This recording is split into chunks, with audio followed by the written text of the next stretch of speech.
Everyone talks about, how to build a business or, start your entrepreneurial dream or whatever. And I can just see you like pulling your hair out going, no, you can buy a business. It's already making money. Buying and selling businesses just got a lot easier. Welcome to the Web Equity Show, where thousands of successful entrepreneurs go to learn about buying, growing, and selling online businesses. Your hosts, Justin Cooke and Ace Chapman, share their real-life advice, examples, and expert interviews to help you build and grow your own online portfolio.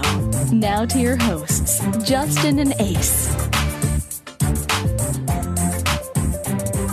Welcome to the Web Equity Show. I'm your host, Justin Cooke, and I'm here with my co-host, Ace Chapman. What's going on, Ace? How you doing, man? I am excellent, man. First show. I'm excited to get this thing rolling. Yeah, buddy, I'm excited too. I've done these podcasts before, and I always look back at my first episode, and I'm like, oh God, man, should we redo it? Is it good enough? So I'm hoping we won't do that here, but we are going to get into a little bit of history, kind of our history and what we're all about. We're talking about the show and kind of what we're going to get into over the course of the next few weeks if you want to follow along with us. And I think it's going to be really exciting, man. I agree. I'm looking at kind of our plan for some of the shows coming up, and a lot of it hits the chord of the questions and emails and tweets and all the stuff that I hear from folks that are trying to figure out what is the deal with all this web equity stuff. Yeah, I hate to be too basic here, but I think it's helpful for new listeners, people that are new to investing in websites and online businesses and stuff, for you to kind of break it down, man. So talk a little bit about web equity and what that means to us. Yeah. As I think about web equity, I can't help but go all the way back. I've had two books that have been real paradigm shift for me. One of them was the 4-Hour Work Week. I think a lot of people listening to this show will identify with that. And the other was Rich Dad, Poor Dad. And when I think about web equity, I think about the whole quadrant thing that Robert Kiyosaki came up with. And, it starts on the left with the employee and self-employed, and then moves to the business and investor. When I think about web equity, it's that unique opportunity to jump from very beginning to investor. And there are a couple ways that you do that. One is maybe you do buy an internet business that you end up running as a business owner and maybe eventually turn into a passive income asset. Or maybe you just go directly to buying a passive income. And so at the very basic level, what web equity represents is taking a website that's already been built by somebody else, and they've made it through what I call the entrepreneurial gauntlet. Because we've all heard the statistics. It is really tough to get to profitability without failing. And so it's an opportunity to buy the business that has succeeded and made their first dollar and moved on to profitability in their business. You come in, buy that business, or even invest in owning a portion of it and start to get some monthly cash flow. And I think that is the real difference between web equity and going and buying something on the stock market and getting a piece of equity. What these deals represent is cash flow. It's hard to pay your bills with capital gains. You got bills every month. What you need is cash flow. And that's why I'm excited for us to talk to more people about how this whole space works, because I think it meets a need and allows people to get into this world without having to be the genius that makes it through that entrepreneurial gauntlet. Yeah, I think when a lot of people think about investing in, online businesses, they're thinking, oh, I'll buy some shares of Facebook, or they're thinking about these, billion-dollar companies, and they're going to get small gains on their, on their investments, on their stock ownership. But that's not what we're talking about here. So what those guys are doing, what those very large companies are doing on a very large scale, are buying up other startups, buying up tech, buying up entrepreneurs in their space, and then kind of enveloping them, bringing them into their company. And what we want to talk about, I think, on this show is how you can do that, in the 5, 6, and 7-figure range. So if you own a pet store, an online pet store, and you see other websites that are kind of in your space and you want to bring them in, either you like their kind of marketing channel or you like their product offering, looking at how to pick them up and bring them into your organization as a strategic acquisition is interesting. And it may only be a $70,000 pickup. We're not talking about billions of dollars, but it could significantly impact your ability as a company to grow and you're offering to your customers. And I think that's what's really exciting about this to me, is that it's not this pie in the sky, one $10 billion company buying a $1 billion company. We're talking real money from real people buying up assets and online businesses that can, I think, improve their cash flow, as you said. So some of the specific topics we're going to be getting into, things like, where to find these types of assets or websites for sale. How do you do due diligence on these? How do you dig into them and make sure that they're not scamming you, that the numbers aren't inflated, that everything is as they say it is? Things like, if you're selling, how do you maximize the value of this asset sale? How do you improve the value 12 months, 6 months, 3 months leading into the sale? So these are all topics we want to cover in the show. We're going to be getting into these in much more detail as we go along. Yeah, I'm really excited that this is going to be an interactive show. It's going to be something where the listeners can ask us specific questions. We'll be able to talk a lot and answer those questions. And it'll be a way to access us without having to jump on the call and that kind of thing. And, one of the things that I'm even reluctant to call myself is an expert. But, you look at that Malcolm Gladwell definition, and I think both of us have well surpassed 10,000 hours in this space. And, I bought my very first business 16 years ago. That was an internet business back in the day when that was a pretty rare thing. And so we're both bringing a lot of expertise. And the thing that excites me is it's not something where either of us have read a book and, we're talking about, we've done a few deals and we're talking about it, at any point, probably between us, we're involved in 20 deals at a given time. So we're going to be talking from experience, but we're also going to be bringing in some other experts. We're going to be bringing in accountants and attorneys and other buyers and sellers, because we also realize that as much as we know about the space and as involved as we are in working with other people, we love to get those outside perspectives and points of view. Yeah, this isn't something that, we read a book or listen to some other podcasts and go, hey, we can talk about this stuff. No, these are things that we're doing every day. And on a regular basis, we're going to share deals that we're either working on or that we've just previously completed. We can't give away all the details all the time because there may be, confidentiality agreements and clients that aren't okay with that. But for the clients that are, we'll be sharing those details with you so you can hear about these actual deals that are closing, the good and the bad that comes with them, and the deals that we're involved in. I think that will be helpful for our listeners. The other thing, as you mentioned, is, we're going to be answering questions. So it's really hard to, take every question that I get via email or that we may get on the show, via a voicemail and answer them one-on-one. But I think it provides a lot more value if we can take those questions and then share them publicly and then answer them publicly. Because if one person's asking, there's many others that have that same question. So I think that'll be really helpful. Buddy, let's get into your background a little bit. So tell me a little bit about yourself today and kind of why you're hosting this show, kind of what your goals are and where you're at today.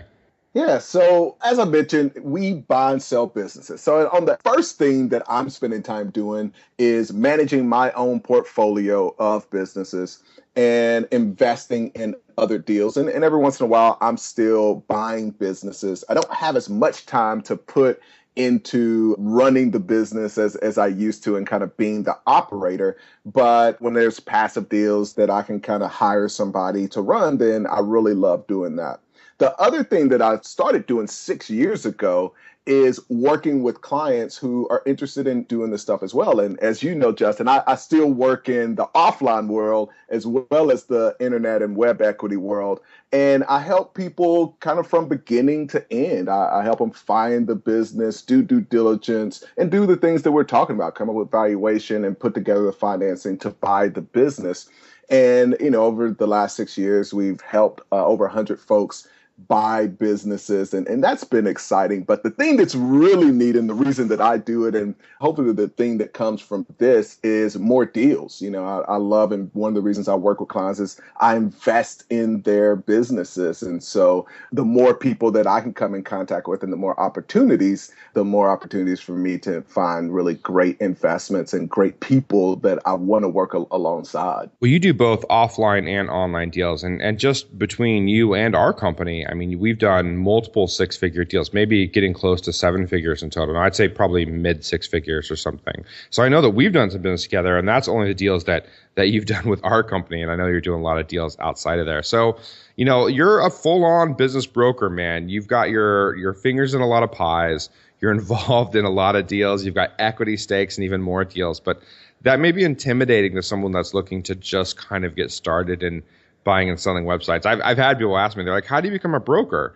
And then I'm like, well, you could do this and you do this. And they kind of like glaze over the look on their face. They're like, that sounds kind of difficult. So you weren't always that way though, man. Like that's not how you started. So why don't you tell us a little bit about kind of like your first deal and how you got into this whole like buying assets and businesses game?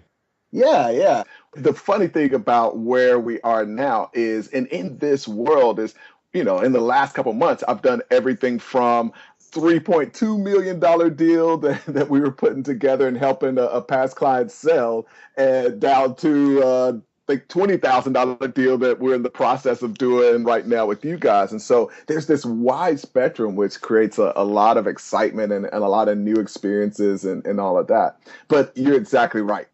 16 years ago, a 19-year-old kid who was definitely a business nerd, nerd enough to spend kind of my time outside of class playing around on online stock market simulators. And there was one simulator that I really loved and I was disappointed that it was always crashing and always had issues. And I would contact them, other customers and users would contact them. You'd never hear from them. So summer was coming up and I thought, man, what a great experience it'd be to try to intern with this business and maybe help them improve it because they're obviously having some huge issues.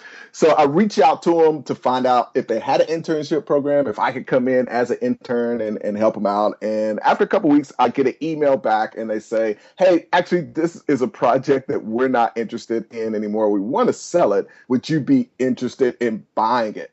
And so I'm like, okay, that escalated really quickly. That's funny. So you want to do apprentice for these guys because you liked what they were doing, and they came back and said, hey, why don't you just buy it from us? That's that's an interesting approach. I wonder why were they thinking that the person that wants to come work there or like work for them would even come close to having the cash to buy them out? That seems I wouldn't even ask that. It's interesting that they asked that of you. Yeah, I don't know if it was because, I was at a really expensive university at that point. They didn't probably know that I got a full ride, and that was the only reason I was there. But I expressed the passion that I had for their business, and in my email also expressed some of the plans, and I think I took ownership of the business. And I think that's the only reason, because they had no other reason to think, okay, this kid could actually buy the business. I think a lot of it was just the fact, one, they were pretty young, they were in their late 20s, and me telling them my plans for the business and the potential I thought it had and all of that. And they're like, okay, wow, this guy, maybe he can come up with the cash.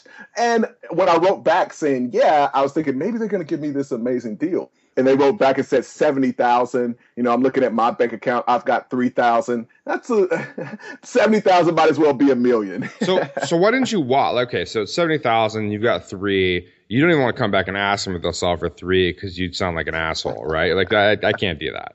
So like what? Well, how did you end up getting this deal done? And like what struck you as this is still a doable deal? Like why did that even cross your mind? Well, I really wanted it. Like I said, I had an idea of what the potential for this business could be. And so I really just wanted the deal. So my first reaction was just to say, yeah, let me figure out if I could do it.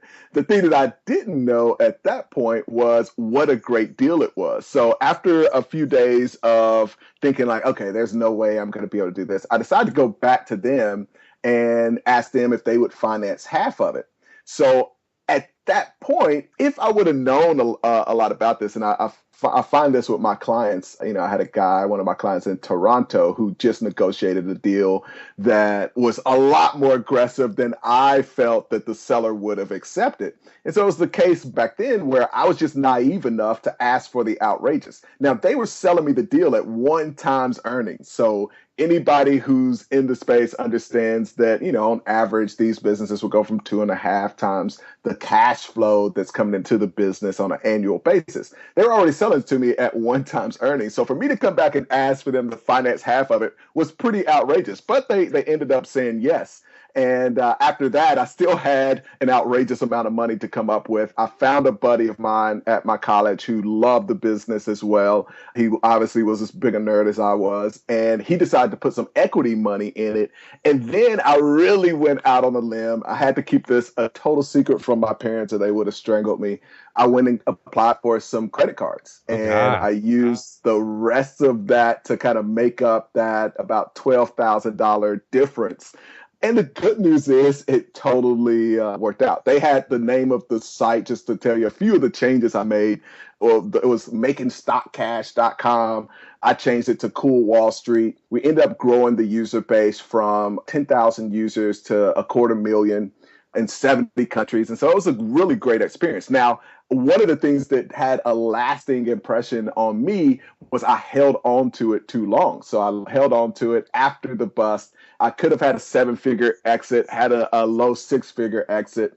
And that was something where it probably made me a little trigger happy, and probably one of the reasons that over the last 16 years since I've bought and sold 14 offline businesses and dozens and dozens of internet businesses. So I'm probably trigger happy because of that initial experience. Yeah, I think so. So first off, there's a lot to unpack there, man. Like you went through a bunch. I'll just say though, that buying a business for ultimately you only put up $35,000 cash and it's bringing in $6,000 a month is a hell of a deal, right?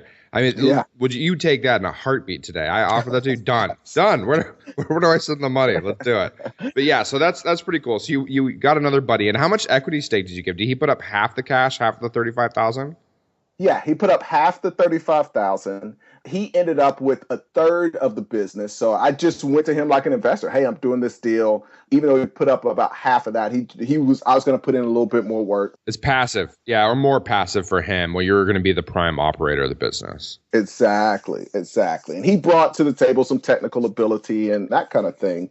Yeah, it was a great opportunity for him as well. That's funny, man. I wonder how that would have changed that a deal would have went to crap. Like, would you be on the show today, man? Like, I know you've done a bunch of deals since then, but like, you know, like that kind of first one that you kind of got your feet wet and like kind of jumped in, right? It like got you started and you said, okay, you were probably a little more bold on the next deals. I know that for some people that sounds scary as hell. Like, okay, I'm going to take a bunch of credit card debt and I'm going to bring in this buddy on this deal. If it goes to crap, I feel really bad for my buddy. And so that's, I don't know, that's pretty interesting, man. That's I'd say it's a ballsy approach to doing your first deal. And I know that you've done a lot since then. I think I'm sure you've learned a lot in terms of like how to finance deals now, how to structure them in a way that makes sense for you, that makes sense for the seller, and gets both the buyer and the seller what they want. Yeah. Well, the other thing, in addition to making me really kind of somebody who saw that, okay, you can build something and eventually sell it down the line and get that equity out as cash. The other thing that I realized very quickly is after I sold that business and started to look for my next deal where I was going to be able to put $3,500 up and make $6,000 a month, I realized, oh, wow, that's not a normal thing. So you really have to hustle to find those kinds of opportunities. But because I knew that they existed, I started to really focus on how do I find more deals like that. And that's been a big part of our strategy since then. And then the other thing is it did allow me to understand that there are some sellers out there that are motivated enough or maybe just attached enough that they're willing to do these really outrageous structures and help you as the buyer get the deal done. So, yeah. So, Justin, tell me a little bit about where you guys are now. I love your business. We do a lot of business together. But tell the listeners about what you guys are up to. Yeah, man. So when you're saying you guys, just let the listeners know, I have a business partner and we run a company called Empire Flippers over at empireflippers.com. We run a website brokerage. So we help people buy and sell websites. To date, we've done, I think, a little over $3 million in total sales. And we're cruising recently at about $300,000 to $400,000 a month in volume. So we're generally dealing with the 5, 6, and low 7-figure sites. We're starting into that today. And we've also got a podcast, the Empire Podcast. We've done over 600,000 downloads. We've got about 130 episodes online. So we've done a good job, I think, of producing some content in the space on buying and selling websites and online businesses. But we didn't start doing that either, right? That's not how we started off with this business brokerage. Joe and I both worked for an SEO company, Joe, my business partner, and we worked for an SEO company in the US. And we were mid-level managers, and we'd had some previous experience with outsourcing before outsourcing was popular. And we ended up setting up a team in the Philippines. And ultimately, we ended up outsourcing ourselves to the Philippines, setting up an outsourcing company that worked with our previous employer. So we became contractors for our previous employer, and we're providing back-end services to them. And we started getting into like this weird little game of building niche websites. So, keyword research and trying to find out what people are searching for on Google, delivering sites that matched what they were searching for and that had advertisements on them via Google AdSense. So people would search, they'd find our site, they would scroll through our site, and if they clicked an advertisement, we would get paid anywhere from 20 cents to, $1.50, let's say. And these sites were small. They'd earn $8 a month, $20 a month in some cases, and then the bigger wins would earn $100, $200 a month. And we started building these out, and it sucked at first and didn't work. And then it started working. They started making more and more money. We said, wow, we're onto something here. I wonder if people would buy these, right? We realized we want to build more and more of these and grow this side of our business, which was still at this point just kind of like a side gig for us. And we said, wonder if people will buy these. So we started offering them for sale. Hey, look, we've got a website that's been earning a year and a half. It's earning, $300 a month. Does anyone will buy it? And, people buy for $3,000, $4,000, $5,000, $6,000, $7,000, which allowed us to front load all of that cash and then reinvest it into building out more of those sites. So if I sold this, site that cost me, let's say $50 to $100 to make, and I sold it for $2,000 or $3,000, I can create a whole lot more of those sites and start reinvesting in that side of our business. And so we found a real win in selling those assets off. And then we started talking about it online in our blog and our podcast. We just started telling people exactly how we did it, the exact steps and topics and niches we were searching for. And it really resonated with people who were like, wow, I'd like to try that too. And so we kind of built a name for ourselves. And then people started asking us, hey, you're selling these sites. Can I sell them with you? And ultimately, we ended up letting people sell their sites with us. And that's kind of how we got into the brokering side. We were helping people sell their sites to buyers that were interested in buying our sites. And we started moving our way up from, selling 4-figure sites to 5-figure and 6-figure websites, and now heading into 7-figure territory. So yeah, that's kind of how we got started. We got started actually building the sites ourselves. So I've got a special place in my heart for people that are looking to build out niche sites from scratch and do all the keyword research. I feel their pain on when sites suck and they don't work and they're not as fantastic as they wanted it to be. I was there, man. I feel that. Yeah, and I think that gives you a lot of insight. And that's one of the things that's weird for me is that I've never been on the builder side. I kind of got that hit early where, we closed on a Tuesday, and I remember the very next day, profits were deposited into my bank account on a Wednesday. And it's been hard ever since to think, oh man, I'm going to try to start something from scratch and wait months and then eventually make money. So that gives you a different level of insight and being able to identify with the builders and sellers. Well, builders is a, cash poor, time rich game. So if you have time, building sites is, probably the only way you're going to be able to go, but it's also the best way because it doesn't cost a lot of money, but it does, it will cost some of your sweat equity. So you're going to have to put a lot of time into building out this site that doesn't earn much money to start. And so I'm totally with you on I'd rather buy sites that have gone through the gauntlet. And the gauntlet you're talking about is, when someone builds a site from scratch, there's a failure rate. Some of them just suck and they just never actually pop up, right? They're the poppy that never actually makes it. And so for the ones that do, those are the ones that become interesting assets. And a lot of times the sellers, they just get either frustrated with the process or they finally got one that kind of makes some money and they're ready to move on to something else, or they've got something else that's crushing it they'd rather focus their time on. And they've got this small site or this small business that has been through that gauntlet, as you mentioned it, and is in a great position to be picked up. And so I think stepping in and being able to buy those, having the cash to do that and skip all that time waste is fantastic. It's a fantastic approach. Now you can do either, and it just kind of depends on what your financial situation is and how much time you have available. But I think it's a great way, if you've got the cash and you're not time rich, to get into the game. Absolutely. And so it's important for folks to know we are going to talk a lot about the seller side. We've been focused a little bit on the buyer side, but the seller side is a huge part of this. Both of us have done, obviously, a lot of selling. I've sold a lot of the businesses that I've bought. You've obviously built and sold and helped a lot of clients sell their businesses. And it's important to understand some of the ways that you can improve value and maximize what you're able to get for your business if you do all the work to make it through that gauntlet. I mean, hats off to the people that make that happen. And so when you do make that happen, don't leave money on the table when you sell that business. And we're going to talk a lot about that.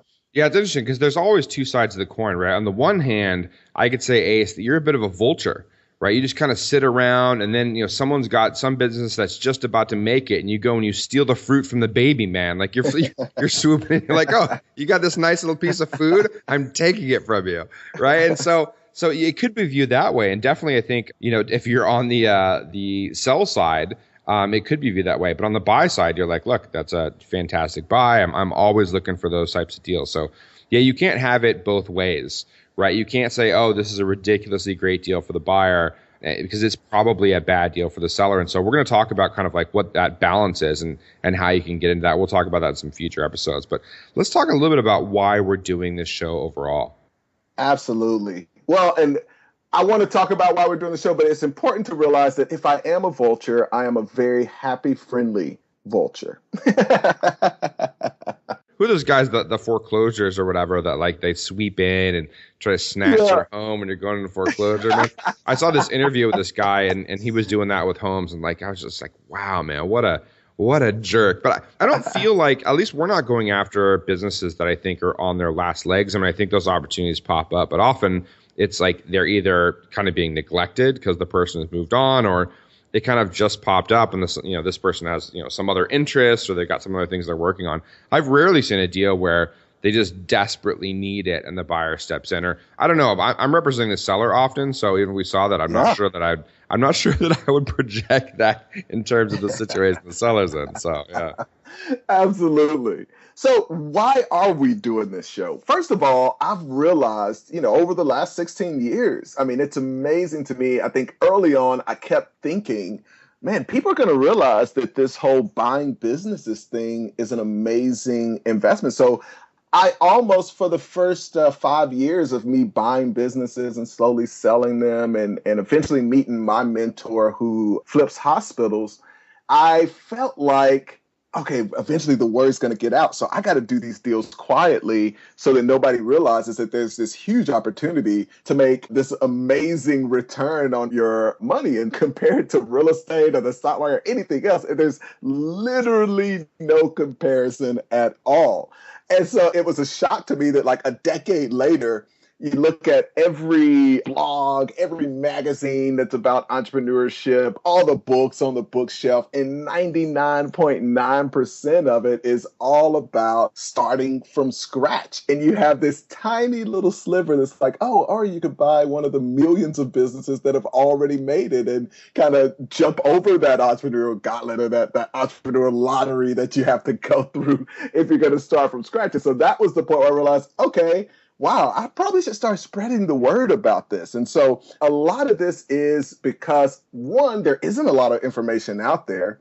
There's a little bit of information from folks that aren't really in the trenches, especially to the depth that we've been in the trenches. And so when Justin brought up the idea of starting this, I'm like, yeah, there's a huge, huge need. So that was really the first reason and why I do everything that I'm doing right now. Yeah, I think it's interesting that you mentioned that everyone talks about, how to build a business or, start your entrepreneurial dream or whatever. And I can just see you like pulling your hair out going, no, you can buy a business. It's already making money. Like that's better. It's cash flowing. Like why not start there? And there are some downsides. So, we're going to talk about that, of course. There's some of the downsides that come with buying a business instead of starting one. When you're starting it, all the tech, everything is, all the processes are yours from the ground up. But I think that you can, leapfrog or piggyback on some of the success someone's already had and made it through the gauntlet, and you're going to have a lot more success for yourself. Yeah, and I agree with you that, the educational content for buying and selling these businesses it's not there. It's not there at the level it should be. And so, I had you on the Empire podcast a couple of times, And we talked, and I thought they were great discussions. I was like, I love this guy, Ace. We've done business together. So, there's some trust base there. And I was like, you're someone I'd love to talk to on a podcast. And I'd love to kind of dig into these topics with, because, you're in the trenches. You're actually doing this. We're working at deals together. We're doing deals separately. And we have, I think, a lot of things to share. And we're passionate about it too. Like you're saying, don't build these sites from scratch. Don't build these businesses from scratch. Buy one. You really mean that. I think it's funny that you mentioned, before you were trying to keep quiet about it. Like you didn't want to let the cat out the bag or let the secret out. And I felt that same way, I'd say 10 years ago in business. It's like if you have something that's working, you don't tell anyone about it. And I've done a full 180 on that. Like I'm all for letting the cat out the bag. I'm all for talking about what you're working on, your successes and failures. I found so much value in that. I found value for people that are listening to that and people that connect with me, because I am so open and honest about that sharing. And I think I've totally switched. So I see where you're coming from. And now why you're probably more interested in doing this podcast. You probably wouldn't have done it 10 years ago. And I definitely wouldn't have. Absolutely. And it's just amazing to me that, even at this point, more people aren't talking about it. But I'm excited. I think because of the internet businesses, it's bringing a lot more attention to this whole space. Well, I think I really want for us to be able to provide a voice for the industry, right? And we talked about this before. It's a very small niche industry, but there are amazing investment opportunities, both for people who've never heard of this. And then I think there's opportunities for those who are already in the business. So other brokers, other independents, other partners that are buying and selling sites already, to kind of get and become a part of the community. Because we work with these professionals, right, that buy and sell businesses, maybe a couple $100,000 a year they're doing in transactions. But, they don't know anyone else that's in the business because it's so niche. You're not going to go to the grocery store and be like, hey, what do you do? Oh, I buy and sell businesses. Oh, really? Yeah, me too. Oh, that's so great. That never happens. That never happens. So unless you're at a conference or something. So I think providing kind of a community and an outlet for people to get together and kind of talk about these things, I think will be really interesting. And it's something I really hope comes out of this podcast. So I'd love to be a part of it. Well, I've seen over the last 6 years of working with clients and helping to connect people that have some kind of synergistic benefit where they can work together, and even just getting together in meetups and that kind of thing. I've benefited even from investing and creating joint ventures between clients, and even just learning from the network of business buyers that we've built. It just is invaluable. And there's a reason that every industry has these annual kind of conferences and those kinds of things. Is because you benefit from connecting and learning from other people in your space. So I'm excited to build an even bigger community around this whole concept. Absolutely, man. So, I don't want this episode to just turn into, this is Ace, this is Justin, this is our backgrounds, this is what the show's going to be about. I want to provide some actual tools right away that our listeners can use and get some value out of. So anyone listening to this right now, head over to webequityshow.com/gift and pick up a website buyer's checklist and a seller's timeline. That's our gift to you, free, just for listening to this podcast and checking it out. And we really appreciate your checking out our brand new podcast. In the next episode, we're going to be digging into the exact steps you can take to prepare your business for a sale. And I think buyers should pay attention as well, because they can see whether the sellers are actually following those steps. And if they're not, find a way to get that deal on the cheap. Anyway, thank you so much for listening to the show. You can check us out at webequityshow.com if you want to find out more information about the show, or just come by and say hi. Thanks for listening to the Web Equity Show. Now is your chance to be a part of the action. Go to www.webequityshow.com/gift and send us your business acquisition or exit question and have it answered on the show.